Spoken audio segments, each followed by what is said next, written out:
नमस्कार दोस्तों, मेरा नाम है विजय कुमार। आप देख रहे हैं कॉमिक्स पिटारा चैनल को। तो चलिए दोस्तों, बाकेलाल की इस हास्य और मजेदार कॉमिक्स को शुरू करते हैं, जिसका नाम है राजकोष के लुटेरे। आप देख सकते हैं इसका कवर पृष्ठ, जो कि कुछ इस तरह का है। ओके, तो चलिए इसकी शानदार स्टोरी को हम शुरू करते हैं। डाकू सुल्तान सिंह अपने साथियों के साथ आंधी तूफान की तरह उधमपुर के राजमहल की ओर बढ़ रहा था और उधमपुर के राजमहल पर पहुंचते ही डाकुओं ने सुरक्षा पर तैनात सैनिकों पर आक्रमण कर दिया। जल्द ही सैनिकों को मारकर सुल्तान सिंह और उसके साथी महल में प्रविष्ट हुए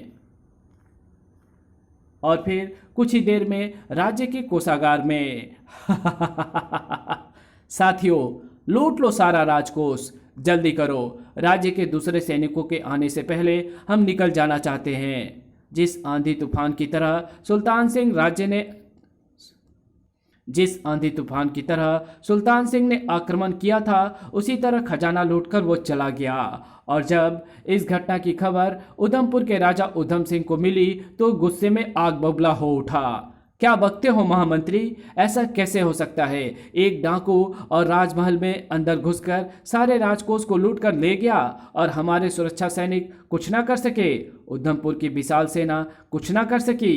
महाराज, हमारे सैनिकों ने उनका बहुत मुकाबला किया, लेकिन उन डाकुओं का आक्रमण इतना अचानक हुआ था कि। खामोश महामंत्री, आप ये जानते हैं कि महल के राजकोष का लूट जाना हमारे लिए कितने शर्म की बात है। आप सेना की टुकड़ी लेकर अभी जाइए और उन डाकुओं का पीछा करिए। वे अभी बहुत दूर नहीं गए होंगे। जो आज्ञा महाराज, मैं अभी सेना को लेकर जाता हूं। कुछ ही देर में महामंत्री बहुत से सैनिकों के साथ डाकुओं की खोज में निकला। सैनिकों, जंगल का कोना कोना छान मारो, हमें वो डाकू हर हाल में मिलना चाहिए। महामंत्री ने बहुत दौड़ धूप की, लेकिन डाकुओं का कुछ पता नहीं चला। आखिर वो निराश होकर लौट आया। क्षमा करें महाराज, हमने बहुत दूर दूर तक उन डाकुओं की खोज की, लेकिन उनका कोई सुराग नहीं मिला।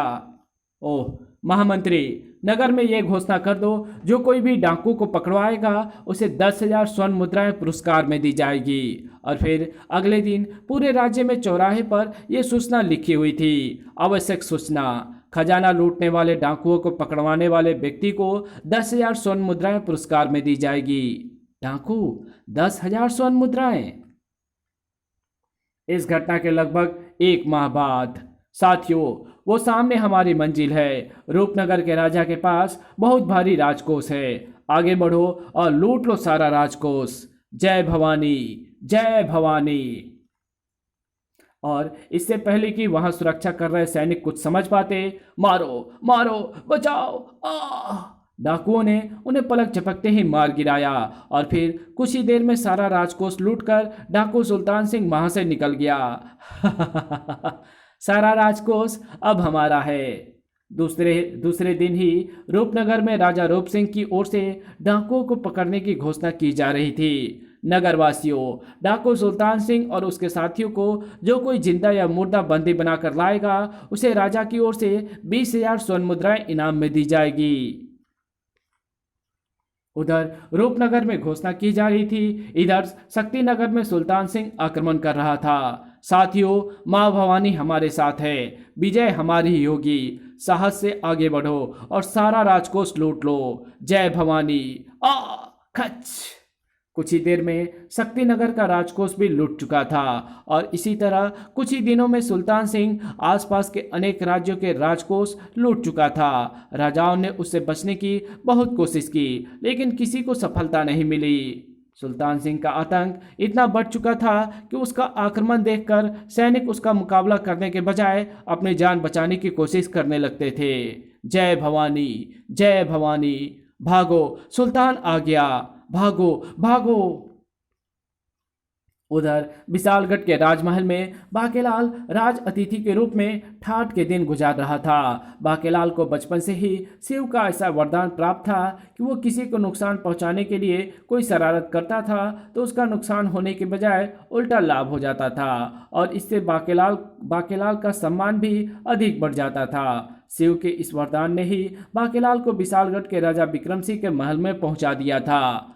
आहा, अपनी भी क्या किस्मत है, करो बुरा होगा भला। बस एक गड़बड़ हर बार हो जाती है, जिसका नुकसान करता हूँ उसे बहुत लाभ होता है और मुझे थोड़ा।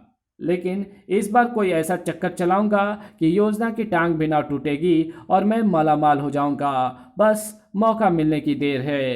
अभी बाकेलाल ये सोच ही रहा था कि तभी, श्रीमान जी, आपको महाराज ने बुलाया है। सत्यानाश हो महाराज का, सब मजा खराब कर दिया। ऊंचे ऊंचे गद्दों में कितना मजा आ रहा था। महाराज से कहो हम अभी आते हैं।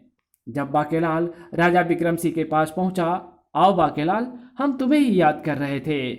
कहिए महाराज, आपने कैसे याद किया? मैं तो हर समय आपकी सेवा करने के लिए तैयार हूँ। अवश्य कोई गड़बड़ है, तभी तो महामंत्री, सेनापति आदि सभी यहाँ पर मौजूद हैं। लगता है ये सब मुझे किसी मुसीबत में फंसाने जा रहे हैं। बाकेलाल, समीप के राज्यों में एक खूंखार डाकू सुल्तान सिंह ने भयंकर तबाही मचा रखी है। वो अनेक राज्यों के राजकोष लूट चुका है। महाराज, आप बिल्कुल चिंता ना करें। बाकेलाल के होते वो हमारे राज्य में कदम भी नहीं रख सकेगा। यूं तो बाकेलाल, हमने अपने राजकोष को बहुत सुरक्षित कर दिया है, लेकिन फिर भी हम चाहते हैं कि आप कुछ ऐसा उपाय करें जिससे राजकोष बिल्कुल सुरक्षित रहे। वो सब तो ठीक है, लेकिन मैं एक बार अपनी आंखों से सुरक्षा व्यवस्था देख लेना चाहता हूँ। ठीक है, तुम अभी हमारे साथ चलकर उस सुरक्षा व्यवस्था को देख सकते हो। हम महामंत्री और सेनापति के साथ वहीं चल रहे हैं। और फिर बाकेलाल राजा विक्रम सिंह महामंत्री और सेनापति के साथ राजकोष के सुरक्षा व्यवस्था देखने चल दिया। एक लंबा गलियारा पार करने के बाद सब एक विशाल कक्ष में पहुंचे। विशाल कक्ष में पहुंचकर महामंत्री ने अंदर से दरवाजा बंद किया और फिर उन्होंने एक दूसरे दरवाजे को खटखटाया। खटखट। अगले पल, अरे ये क्या? कमरे का फर्श तो नीचे की ओर धंस रहा है। बहुत अच्छा। फर्श के हटने के बाद विशाल कक्ष का दरवाजा अपने आप खुल गया। चर्र। उस दरवाजे में प्रवेश कर एक लंबे गलियारे को पार करते हुए सब विशाल लोहे दरवाजे के पर पहुंचे। अरे ये तो बिल्कुल तिलस्मी कहानियों के महल की तरह बना है। ये दरवाजा कैसे खुलेगा महामंत्री जी? मेरे पाँव के नीचे देखिए महाराज। फर्श के इस टुकड़े को पाँव से 3 बार दबाने से ये लोहे का दरवाजा स्वयं खुल जाएगा। फर्श के टुकड़े को दबाते ही लोहे का दरवाजा खुलता चला गया। ओह, सचमुच बहुत सुरक्षित रखा है खजाना। लेकिन चिंता मत करो, सब बोझ हल्का कर दूंगा। उस दरवाजे को पार करके जब वे सब अंदर पहुंचे, महाराज, इस तालाब के उस पार विशाल कक्ष में राजकोष रखा है और सामने हमारे विशेष सैनिक पहरा दे रहे हैं। लेकिन इस तालाब को पार करके तो डाकू विशाल कक्ष से राजकोष को लूट सकते हैं। नहीं महाराज, ये संभव नहीं होगा। ये तालाब बहुत गहरा है और फिर इन मांसभक्षी मगरमच्छों को मारकर उस पार पहुंचना बहुत कठिन है। और उस पार पहुंचने से पहले हमारे सैनिक विषैले बाणों से डाकुओं को मारकर बीच में ही डुबो देंगे। लेकिन हम अगर उस विशाल कक्ष में जाना चाहें तो कैसे जा सकते हैं? हम लोग बहुत आसानी से जा सकते हैं। देखिए, यहाँ पर बहुत सी रंग बिरंगी कीलें लगे हैं। इनमें से ये कील घुमाने से इन पर पुल बन जाएगा और फिर उस पुल पर चढ़कर सब विशाल कक्ष के दरवाजे तक पहुंच गए। महामंत्री ने वहां पहरा दे रहे एक सैनिक से कहा, सैनिक, दरवाजे का ताला खोल दो। और जैसे ही विशाल कक्ष का दरवाजा खुला, बाकेलाल जल्दी से अंदर जाने लगा। ठहरिए बाकेलाल जी, दरवाजा खुला होने पर भी आप कक्ष में प्रवेश नहीं कर सकते। वो क्यों? दरवाजा खुला होने पर तो कोई भी मजे से घूमता हुआ अंदर जा सकता है। नहीं, ऐसा संभव नहीं। और फिर महामंत्री ने एक सैनिक से भाला लेकर खुले दरवाजे से अंदर की तरफ फेंका।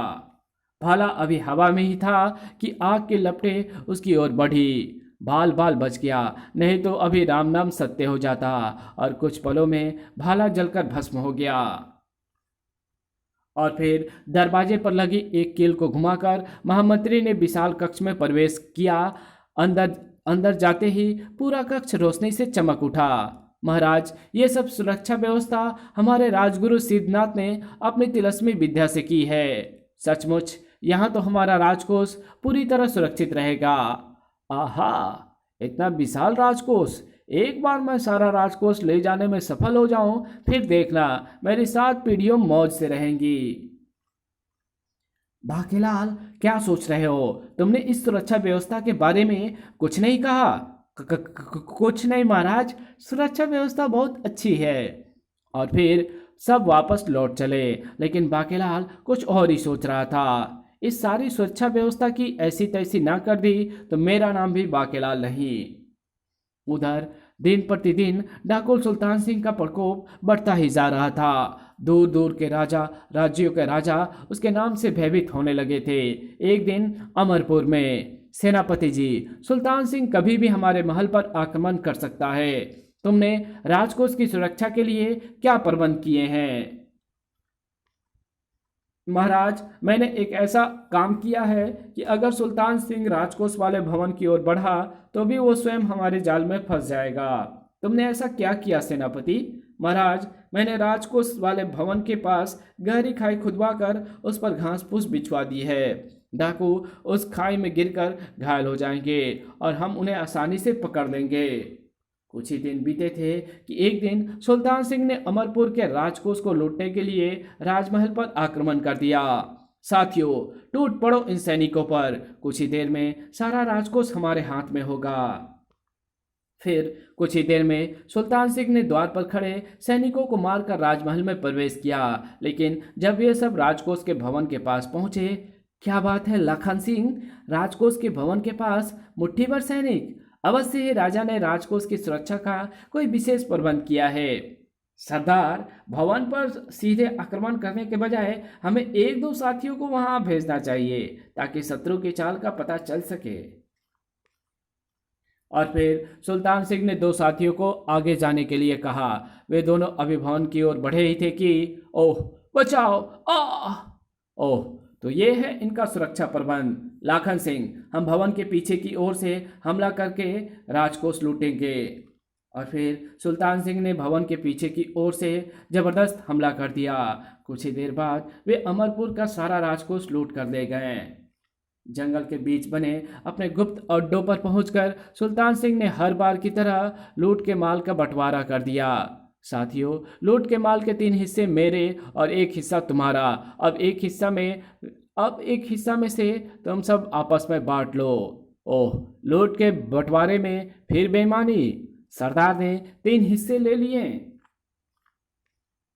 सुल्तान सिंह ने खुश होते हुए अपने हिस्से का माल उठाया। इतना माल, कुत्ता कमीना, हर बार ज्यादा हिस्सा ले जाता है। नहीं, मैं ये बेईमानी अब नहीं चलने दूंगा। मैं सुल्तान सिंह से बराबर का हिस्सा लूंगा। छोटे ठाकुर, क्या सोच रहे हो? जल्दी से माल का बंटवारा कर दो। लाखन काका, ये बंटवारा मैं नहीं कर सकूंगा। तुम ही सबको बांट दो। और मंगल सिंह दूसरी ओर चला गया। सब डाकुओं को उनका हिस्सा देकर अंत में लाखन सिंह मंगल सिंह के पास पहुंचा। ये लो छोटे ठाकुर, ये रहा तुम्हारे हिस्से का माल, उधर रख दो काका। क्या बात है छोटे ठाकुर, सब लोग तो लूट के हिस्से को लेते समय बहुत खुश होते हैं और एक तुम हो कि तुम्हें कोई खुशी नहीं होती। काका, खुशी तो मुझे भी होती है, लेकिन ये लूट का हिस्सा नहीं है, मेरी तरह फेंका हुआ भीख का एक टुकड़ा है। लेकिन ये लूट का हिस्सा नहीं है, मेरी तरफ फेंका हुआ भीख का टुकड़ा है। मैं तुम्हारी बात नहीं समझा छोटे ठाकुर। लाखन काका, हिस्से का मतलब सब साथियों में बराबर होता है, लेकिन बेईमानी से दिया गया हिस्सा भीख का टुकड़ा होता है। ओह, अब मैं तुम्हारी बात समझा। तुम ठीक कहते हो छोटे ठाकुर, लेकिन ये बात दूसरे किसी साथी के सामने नहीं कहना, वरना अगर उसने सरदार से कह दिया तो सरदार तुम्हें बागी कहकर मौत के घाट उतार देगा। मुझे मौत का भय मत दिखाओ लाखन काका, अपने अधिकार के लिए मैं मौत से भी टकरा जाऊंगा। वाह छोटे ठाकुर, सचमुच तुम बहादुर हो। अब वो वक्त आ गया है कि तुम्हें वो राज की बात बता दूं जो मैंने वर्षों से छिपा कर रखी है। राज की बात? काका, कौन सी बात तुमने छिपा कर रखी है? ये उस समय की बात है जब तुम्हारे पिता ठाकुर संग्राम सिंह दल के सरदार हुआ करते थे। एक दिन हम मणिकपुर में लूटपाट कर रहे थे कि राज सैनिकों ने हमें घेर लिया। बहुत भयंकर युद्ध हुआ। इस कहानी को यहीं ख़त्म करते हैं। इसके आगे कहानी पढ़ेंगे इसके पार्ट 2 में। तो मिलते हैं इसके दूसरे पार्ट में, तब तक के लिए बाय। वीडियो अच्छी लगी हो तो इस वीडियो को लाइक कर देना, चैनल पे नए हो तो चैनल को सब्सक्राइब कर बेल आइकन को ज़रूर प्रेस कर देना, और जहाँ इस वीडियो की ज़रूरत हो वहाँ इसको शेयर ज़रूर कर देना। मिलते हैं आपसे इसके दूसरे पार्ट में, तब तक के लिए बाय।